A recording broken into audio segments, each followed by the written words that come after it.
Hey everyone, and welcome back to Bevy Creative.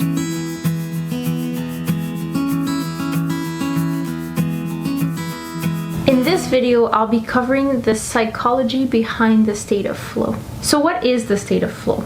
Well, the term was first coined by positive psychologist Mihaly Csikszentmihalyi. What he found over extensive years of research on happiness is that people would report feeling this sense of selflessness, or where their sense of self would kind of evaporate or fall into the background, and time would disappear. Now, this is unusual or very special and unique because we usually think about ourselves. For example, what am I going to eat for dinner? What should I pick up at the grocery store? Or I remember when I was a young child and my grandfather used to play with me, etc. And all of these things take up a lot of our mental space and a lot of our attention. However, flow is free of that. It's a hyper focus in the present moment. You might have felt flow at some point in your life. Maybe you enjoy mountain biking and you were going down a more difficult or a more challenging chunk of a mountain, and you found yourself just completely tuned into the present moment. And when you were in that state of flow, you were able to just avoid branches and avoid roots and just completely glide. You might have felt that while writing or while painting or while gardening, where maybe you were at it for a few hours, and when you snapped out of this state of flow,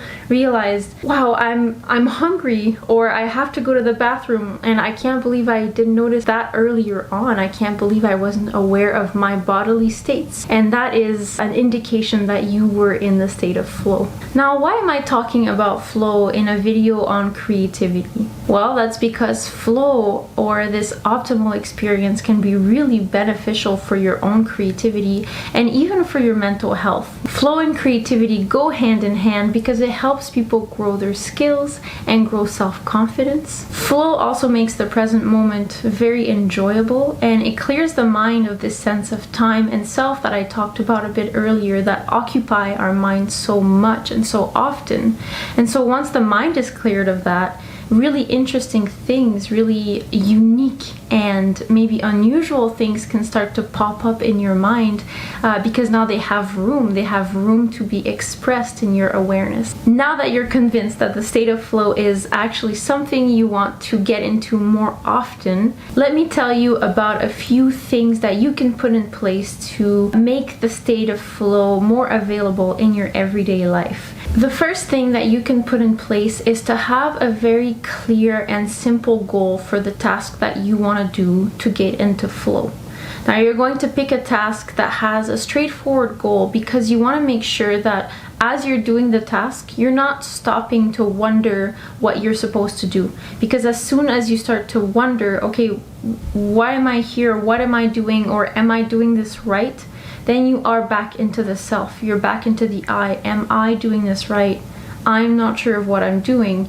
You want to make sure that it's really easy to understand. If your task is to journal about your day, then your goal should be very clear. Your goal is to write about your day, not write about last week or not write about your goals in 5 years. And then once you start writing, you know exactly what you're supposed to be doing. Now, this applies to absolutely any task that you want to get into flow for. And so make sure that you're clear about your task and that you're clear about your goal before engaging in the activity. Next up is to have a good skill to challenge match. Since flow is a state of consciousness that is determined by what you choose to pay attention to and how long you choose to pay attention to it, what you should be paying attention to is a task that has a level of challenge or of perceived challenge that is on par or maybe just slightly above your skill level or your perceived level of skills.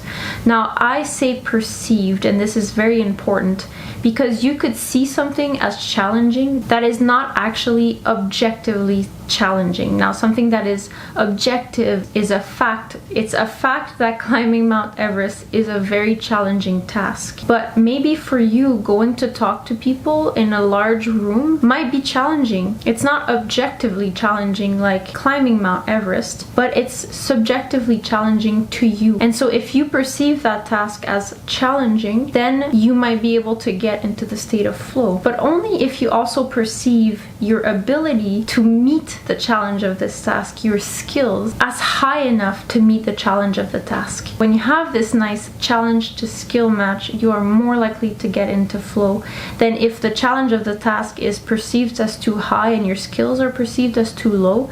Then you're at risk of feeling anxious, anxiety, and of actually breaking out of flow, because then you'll be overthinking the task. Or if the challenge of the situation is much too low for the skills that you perceive to have, like this is really, really easy, you might get bored. And when we're bored, we default to daydreaming, which is perfectly fine, but not always useful when you're trying to get into flow. You don't want to be in your daydreams because there's a lot of I and self-talk in daydreams, and there's a lot of time, future, past, present thinking in daydreams also, which are not so good for the state of flow. How is anybody supposed to solve this? If you can solve this, let me know. This is definitely giving me anxiety because my skills are 0 and the challenge is 1,000,000.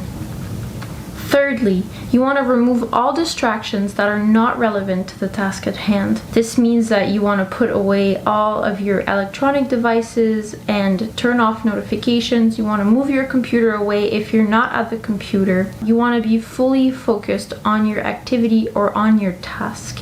If it doesn't have anything to do with the task, it's likely to pull you out of the state of flow, which, believe it or not, is very easy to do. Our attention is very easy to bounce from one thing to the other, and as soon as your attention or that beam of light is pushed away from your task or your flow task, you are likely to just fall out of it. Finally, you want to make sure that you're getting constant feedback from your activity or task.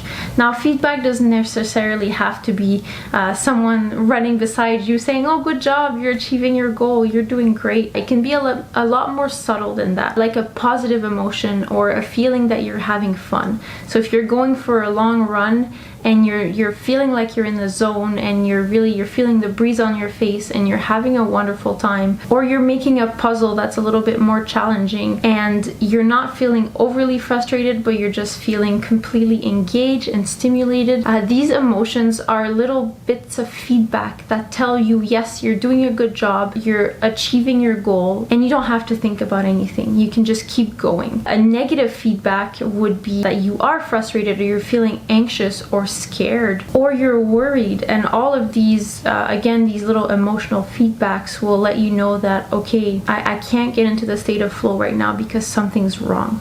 So that's feedback. And that's why really playful activities are great choices to first practice to get into the flow state. If you think of something that makes you feel really, really happy, maybe you love to longboard or to bike out in the city, maybe you love to run or paint or chat with a good friend, because you can get into flow with other people. Whatever you intrinsically enjoy doing, so something that feels authentic to you, something that you would do even if you don't get paid for it, even if you don't get a reward for it. It's really good to pick activities like this to first practice getting into flow more consciously, because you're more likely to enjoy the task, so it'll be easier for you to focus your beam of light or your beam of attention on that activity and to sustain it there, to keep it there. You'll be more motivated to persevere through the task or the activity, and you'll be having fun, and so those positive emotions will be giving you that positive feedback to keep going. Think about something that you love and try to do it a little bit every day so that you can get into the state of flow more often.